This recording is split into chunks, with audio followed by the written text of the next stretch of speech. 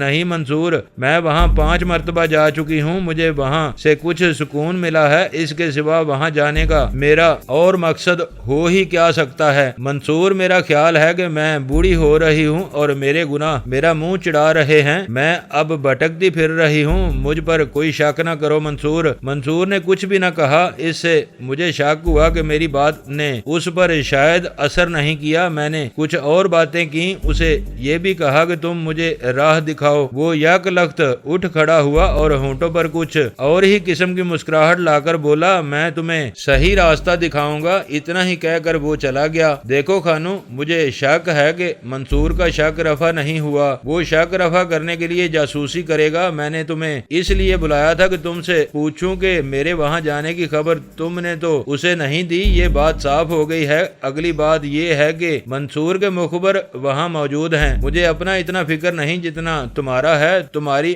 میرٹھ کی واردات ابھی تازہ ہے۔ جس روز تم پہچانے گئے، سمجھو کہ تمہیں موت نے پہچان لیا۔ درگاہ میں جتنے لوگ آتے ہیں سب کو غور سے دیکھو۔ جس کسی پر شک ہو اسے مجاوروں کی طرح باتیں کرتے ہوئے اپنے پاس بٹھا لو، اس سے نظر نیاز مانگو، اس سے اس کی مرادیں پوچھو اور غور سے دیکھو کہ وہ آدمی کیا ہے۔ پھر اس آدمی کو اڑا دینے کی ترکیب کرو۔ ذرا سی گڑبڑ دیکھو تو فوراً اس آدمی کو جو تمہارے ساتھ ہے میرے پاس بھیج دو۔ تم اب چلے جاؤ۔ رانی نے تالی بجائی تو وہ آدمی جو میرے ساتھ آیا تھا کمرے میں آ گیا۔ رانی نے شہزادیوں کی طرح سر کا اشارہ کیا کہ جاؤ۔ ہم دونوں باہر نکلے تو معلوم نہیں کہاں سے یکا آیا اور ہمارے پاس آ کر رک گیا۔ ہم دونوں اس میں بیٹھ گئے۔ منصور کے مخبر اتنے کچے نہیں تھے کہ انہیں پکڑنا تو درکنار ہم انہیں پہچان بھی سکتے۔ مجھے محسوس ہو رہا تھا جیسے کوئی انہونی ہونے والی ہے۔ درگاہ کی فضا میں کھچاؤ سا تھا۔ درگاہ کے مجاور اب ہنستے تھے تو صاف پتہ چلتا تھا کہ یہ زبردستی کی ہنسی ہے۔ میں جس رات رانی کے ہاں گیا اس سے اگلی صبح جمال الدین نے مجھے کہا کہ معلوم ہوتا ہے ہمیں یہاں سے نکلنا پڑے گا۔ ہاں جمال بھائی، میں نے کہا، رانی کب تک ہم پر پردہ ڈالے رکھے گی؟ مجھے ڈر ہے کہ وہ خود ہی نہ پکڑی جائے۔